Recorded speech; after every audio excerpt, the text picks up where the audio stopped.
Taonsgo, cette localité située dans le département de Yako de la province du Passoré, s'est réveillée dans une ambiance particulière autochtone, visiteurs, enfants, jeunes, adultes, personnes âgées, en bref, ils sont nombreux à s'activer dans le but d'offrir des sacrifices d'action de grâce à l'Éternel pour la vie d'une centenaire. Souffler ces 100 bougies n'est pas très monnaie courante de nos jours sous nos cieux, mais Dame Manguin Ilboudo, appelé affectueusement Yaba Manguin, a défilé les lois du temps pour passer le cap du siècle. Accueillie par une aide d'honneur, elle marque son entrée dans l'enceinte de l'église des Assemblées de Dieu de Taonsgo, où un parterre de personnalités émanant des différentes régions du pays et de l'extérieur ont fait le déplacement massif pour l'honorer, elle qui a su marquer plus d'une génération de par sa patience, sa bonté, sa bienveillance, son engagement et son dévouement pour le salut des âmes. Témoignage, chant, danse, nul n'a voulu être en marge de cette réjouissance. Dans l'euphorie, nous avons pu tirer le verre du nez de l'heureuse du jour sur le secret de sa longévité et de ses prouesses. Et elle le résume bien par la prière et l'obéissance à la parole de Dieu.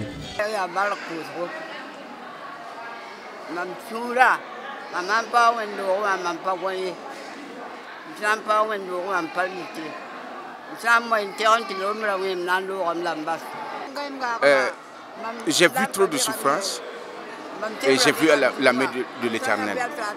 Et je dis à quiconque entend, cherchez l'Éternel, aimez l'Éternel, obéissez l'Éternel et vous verrez qu'il sera avec vous. Voilà.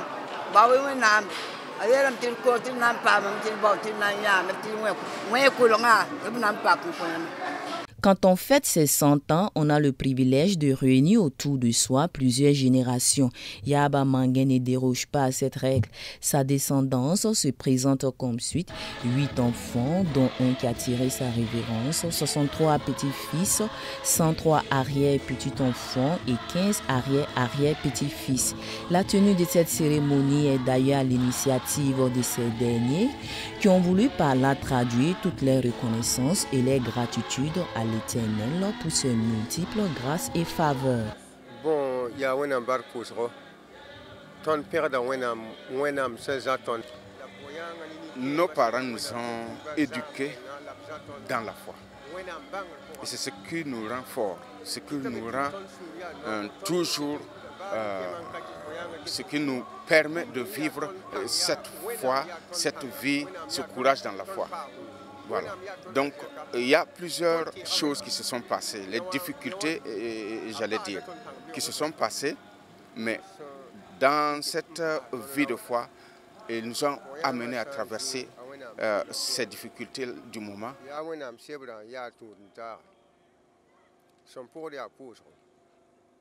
A réussi. Aujourd'hui, pour avoir 100 ans, même des riches, des gens qui ont l'argent, n'arrivent pas à avoir cet âge.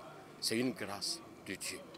Et nous célébrons cette grâce que Dieu a faite pour elle et pour nous tous. Parce que ça nous montre la voie à suivre. Pour vieillir, il faut vivre intègre. Il faut marcher sur la parole de Dieu. Il ne faut pas se borner à l'écouter, mais il faut la mettre en pratique. Et c'est ça même qui nous édifie et qui nous encourage vraiment à aller de l'avant, voilà, sur ces traces. Les cheveux blancs sont une couronne d'honneur, c'est dans le chemin de la justice qu'on la trouve. Ce passage tiré de Proverbe 16, le verset 31, illustre bien la vie de la centenaire. Martellet, le trésorier adjoint du Conseil général des Assemblées de Dieu du Burkina Faso, à l'entame de son message. Moment propice pour le pasteur Jean-Marie Badiel d'interpeller le peuple de Dieu à emboîter les pas de cette pionnière en faisant de l'Éternel des délices.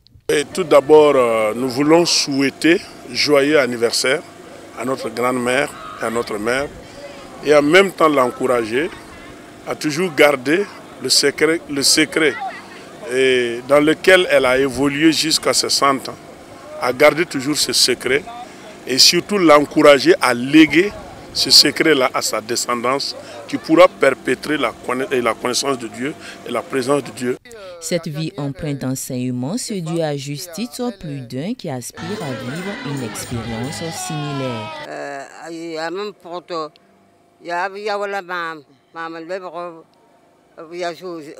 Troisième, quatrième, je suis l'aîné, la seule qui existe après elle. Voilà, en tout cas, ce que j'ai et ce que je désire, je demande à Dieu de me donner la sagesse et de pouvoir, en tout cas, avoir une longue vie, et surtout les enfants, les petits-enfants que Dieu nous a donnés, de pouvoir les inculquer, les enseigner, les apprendre les choses de Dieu. Très ému et très fier de cette marque de considération, la centenaire, outre les conseils, n'a pas manqué de déverser des pluies de bénédictions sur la vie de l'assistance.